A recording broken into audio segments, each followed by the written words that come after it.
Bonjour tout le monde, je vous retrouve aujourd'hui pour une nouvelle vidéo d'un petit unboxing d'un tarot que j'attendais assez impatiemment. Je veux juste vous prévenir tout de suite, il y a mon copain qui joue juste à côté, donc si vous entendez des bruits de clavier et de souris, malheureusement je ne vais pas pouvoir y faire grand chose. Le tarot, c'est le Weaver Tarot qui a deux éditions. L'édition journeyeur qui est celle que j'ai ici avec un fond holographique. Et la deuxième édition, je n'ai plus le nom en tête, mais en gros il est tout sombre il me semble, avec des dessins en doré dessus. Ma boîte est abîmée et c'est tout à fait normal en fait parce que j'ai commandé ce tarot en sachant pertinemment que la boîte était abîmée parce qu'il était moins cher. Mais moins cher de 30 ou 40 $, donc c'était vraiment pas du tout négligeable. Donc elle se présente comme ça, c'est une boîte toute bête avec les petits trous pour pouvoir l'attraper assez facilement. Comme ceci. Donc évidemment il y a un petit livret avec que j'ai très rapidement parcouru, qui est assez sobre on va dire. Il n'y a pas énormément d'infos par carte. Il y a le nom de la carte, quelques mots-clés, une signification à l'envers, une signification pour si vous lisez les cartes inversées, et c'est à peu près tout. Il n'y a pas vraiment d'image de la carte, il y a juste en fait le symbole que vous allez voir juste après qui se trouve sur chaque carte, mais c'est à peu près tout. Après il fait quand même une bonne taille, c'est pas non plus le petit livret blanc qu'on a dans les decks basiques Rider-Waite de produits en mass market non plus. Il me semble qu'il n'y a pas de cartes additionnelles dans ce jeu, du moins je n'en ai pas vu. Pourtant donc je suis passée... Ah si, il y en a juste une, mais je vais revenir rapidement dessus juste après. Je voulais dire aussi que dans ma commande, j'avais reçu un petit pochon avec hop, toute une petite flopée de pierres. Donc c'est vraiment super sympa je trouve. Celle-ci je pense ça doit être de l'agate. Là on a quartz fumé, du quartz basique. Alors ça je ne sais pas trop. Celle-ci non plus. Ça doit être de l'améthyste. Ah j'ai plus le nom, avec les stries dessus et un petit bout d'améthyste un peu plus basique. Je ne sais pas du tout si ça, il y a autant de pierres à chaque fois que vous commandez, mais je trouve que c'est une intention plutôt sympathique. Bon, moi j'ai déjà une bonne grosse collection de pierres, donc j'en avais pas nécessairement besoin, mais enfin c'est toujours sympa.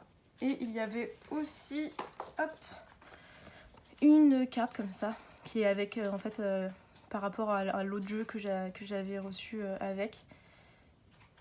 Donc ça peut être sympa pour mettre sur un hôtel ou quelque chose comme ça. Elle est toute dorée et elle est assez épaisse, ça fait vraiment un peu plastifié en fait, plutôt que du papier. Donc revenons-en aux cartes. Le dos est comme ça, alors c'est du mat, donc ça ne va pas très bien glisser. Enfin moi en tout cas j'ai toujours du mal à faire glisser les cartes mat, donc mais ça c'est moi, ça vient pas forcément du tarot, c'est vraiment juste moi qui suis un peu gourdasse là-dessus. Donc le dos est comme ça, il est réversible et c'est en fait un fond violet tout pastel avec des dorures dessus. Les tranches sont aussi dorées métallisées mais plus ou moins mat, pas aussi brillant que certains autres decks. Et en ce qui concerne les cartes, on a, alors moi je filme à l'envers donc je vais pas pouvoir tout vous lire, mais on a une petite carte comme ça en plus avec des mots-clés dessus.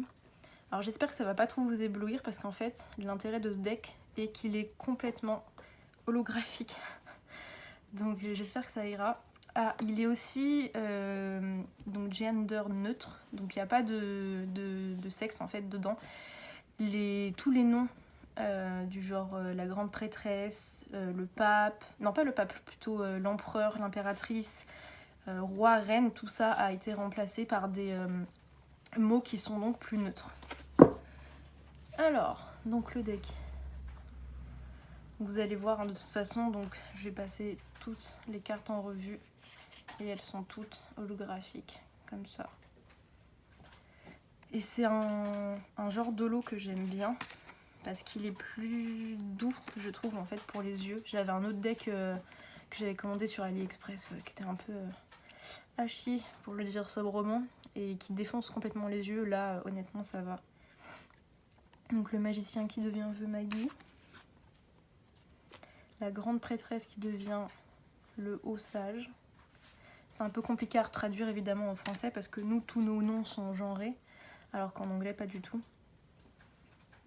Et là, par exemple, vous voyez bien que l'impératrice devient le pilier. L'empereur, ça devient l'encre. Bon, le hiérophante, c'est pas genré, donc c'est toujours le hiérophante. Et je reviendrai dessus plus tard, donc il y a d'autres cartes qui sont comme ça. Alors moi, il y a juste un truc qui me gêne un peu, c'est que les cartes ne sont pas numérotées. Et c'est vrai que je suis un peu feignante et du coup j'aime bien en fait, si j'ai besoin de remettre les cartes en fait dans l'ordre, je trouve ça beaucoup plus pratique pour moi quand tout est numéroté que quand ça ne l'est pas. Ah, l'ermite est absolument magnifique. Je suis complètement fan. Je vais essayer d'aller un petit peu plus vite. La mort aussi est ouf.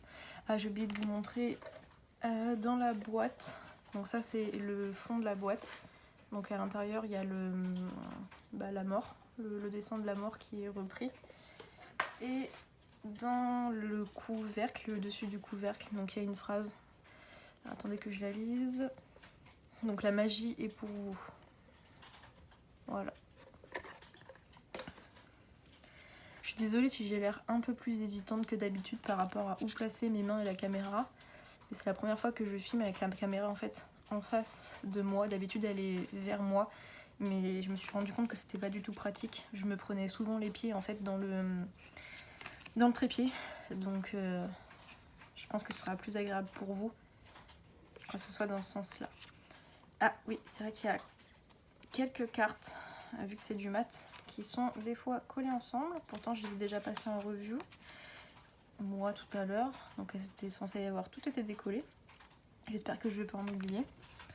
En ce qui concerne la qualité des cartes, on est sur quelque chose de très épais qui va résister dans le temps.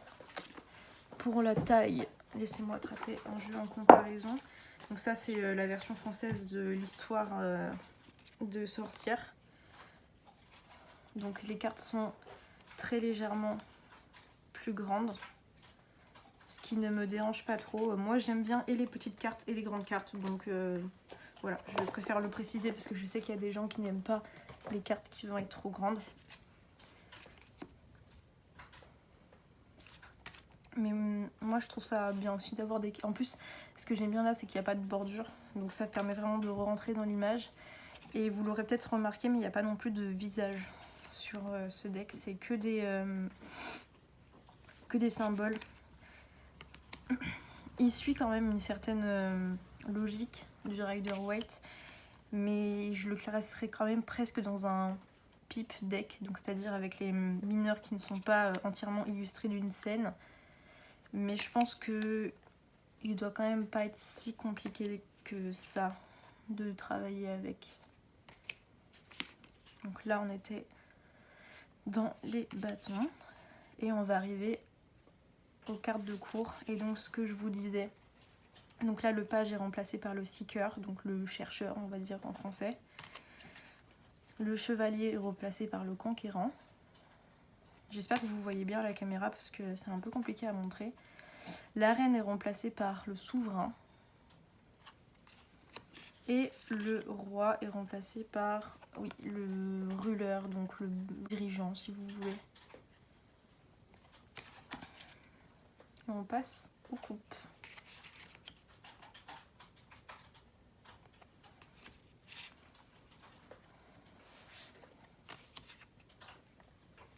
Donc je pense que c'est quand même un deck qui va vous demander de passer un peu de temps avec lui pour vous l'approprier.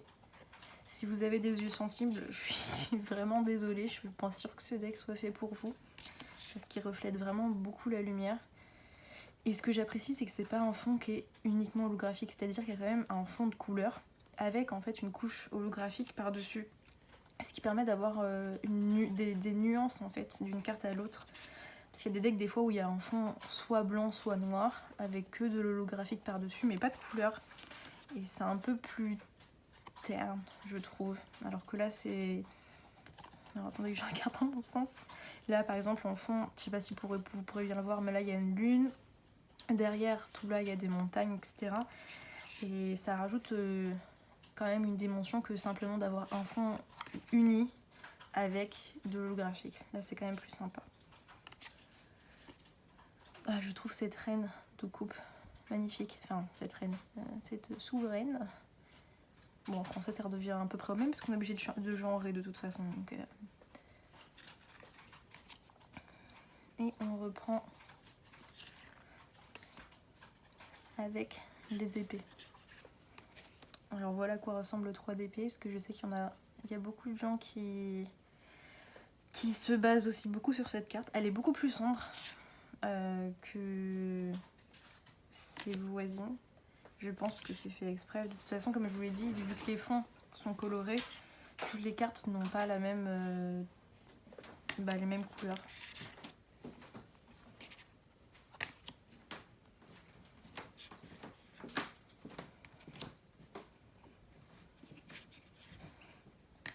Donc on peut très bien comprendre sans forcément aller dans le pipe deck entièrement. Là par exemple le 9 d'épée, on voit bien qu'il y a un crâne pour représenter les cauchemars, les 9 épées enfoncées dedans.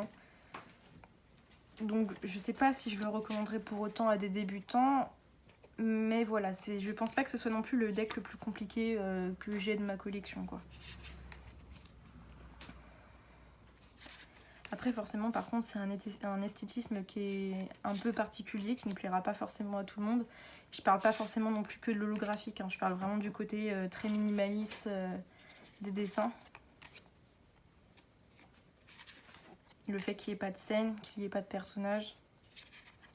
Mais moi ça me dérange pas, ça me plaît beaucoup. Ah j'adore ce 5 de pentacle. Il est magnifique. Je vais un peu vite parce que je veux pas que la vidéo dure non plus 30 ans. Pareil, ce 9 de pentacle. Les pentacles sont pas de base ma suite préférée, mais dans ce deck je les trouve vraiment superbes. Je ferai quelques photos que je pense je rajouterai à la fin de la vidéo.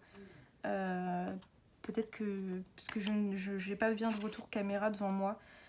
Ah, j'ai quelques cartes un petit peu pliées en bas là. Je sais pas si vous pourrez le voir. La carte est légèrement pliée sur elle-même. Donc j'étais en train de dire, donc idem pour celle-là. Je prendrai quelques photos. Peut-être que ça ressortira mieux que là vous faire une vidéo. On verra au montage ce que ça donne. Et voilà. J'aurais bien voulu vous donner le prix, mais je l'ai plus en tête. Le prix de base, je crois que ça doit être autour des 60-70 $. Et là, du coup, vu que la boîte était abîmée, il n'a coûté que 30, 35, 40 $. Enfin, en tout cas, ça valait largement le coup. C'est pas un deck que j'aurais pris forcément à 60, enfin à plus de 60 $ en tout cas. Le seul deck que j'ai de ce prix là c'est le True Black Tarot. Et je trouve que lui il vaut vraiment son prix, alors que celui-là il est magnifique, hein. Ne comprenez pas ce que je n'ai pas dit. Mais peut-être pas à ce prix là. Voilà. Je vais essayer de les mélanger. Vous pardonnerez le fait que je mélange très mal et qu'en plus de ça c'est des cartes mat et que c'est encore pire pour moi quand c'est des cartes mat. Oh ça va, j'ai été mauvaise langue, elle glisse quand même bien. En plus j'ai les mains moites donc c'est super. On va voir comment elles s'alignent l'une à côté de l'autre. Bon, alors par contre, moi je ne fais pas ce que les Anglais appellent le ruffle, shuffle. Hein. Moi je mélange un peu comme ça avec les coins, mais je peux pas du tout faire comme ça là. J'ai des mains beaucoup trop petites, même avec mes plus petits decks. Hein. Donc ce sera un peu à l'arrache avec les coins si j'y arrive. Ah ouais, elles sont beaucoup trop dures pour ça, je pense. Ah, regardez comme je suis maladroite. Oh la loose. Bon, on va arrêter ce carnage. Alors... Dans quel sens elles sont? Et parce que je lui filme à l'envers, c'est encore pire. Ah non mais c'est des bloopers quoi là que je fais.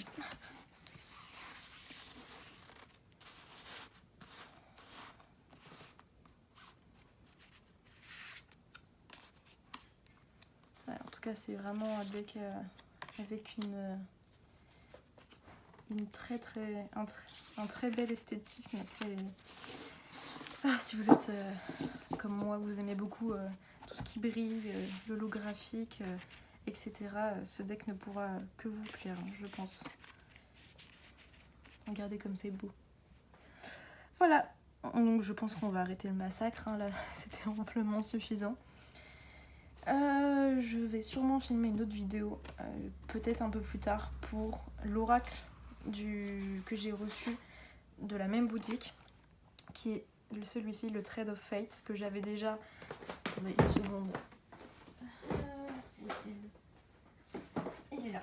Que j'avais déjà en version couleur, on va dire, et celui qui est censé être la version sombre de celui-là.